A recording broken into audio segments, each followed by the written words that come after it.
manis nggih. Judule maksudnya Debian wis tak adolke wujud sapi sak kandange saikine lago ilang sak slirane lunga nang luar negeri pamit muda ditekai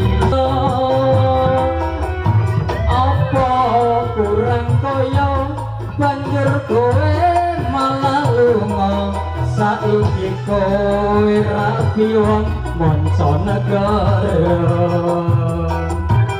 ya ampun Pak. ayo cantiknya kota Bogor Aja. Iki mas teline aku ngerake. apa barene hei Mereka kapan apa nyaki. Aku dijodohi malah karo pria suci. Wes cukup wong semene kowe.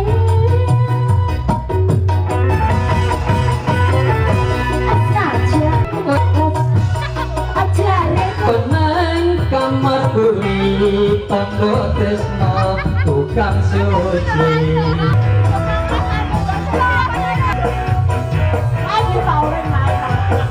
ora apa-apa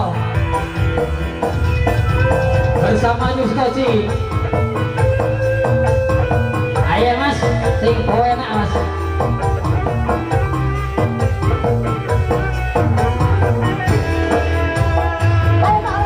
Debian wis tak adolke wujud sapine lago ilang sak slirane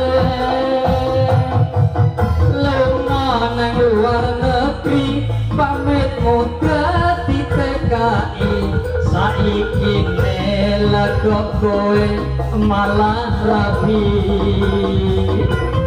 Nadyan payune 10 yuta kuwi wujud tandha tresno jare kowe arep setya malah cidra apa kurang kaya banjur kowe malah lunga saiki kowe rabi karo wong liya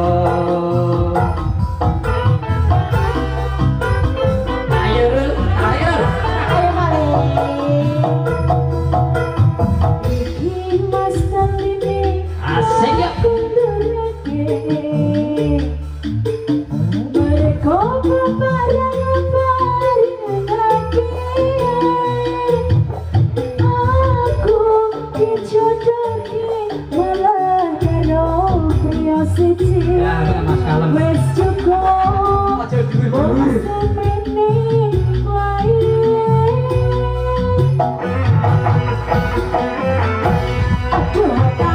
asik ya woi woi woi woi woi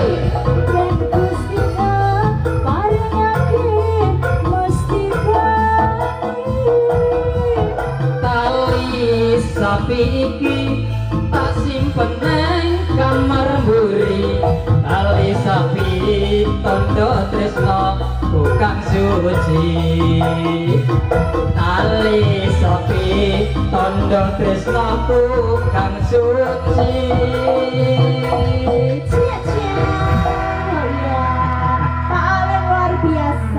biasa di luar Iki nek mau gak nyawer aku ya ikhlas. Tapi nggih pantesan Pak Aleng lho nggih. sudah menjadi kewajiban Lah nggih sudah menjadi kewajiban. wedhuse ditaleni Nggih. kredose diseni Pak Aleng Pak Aleng.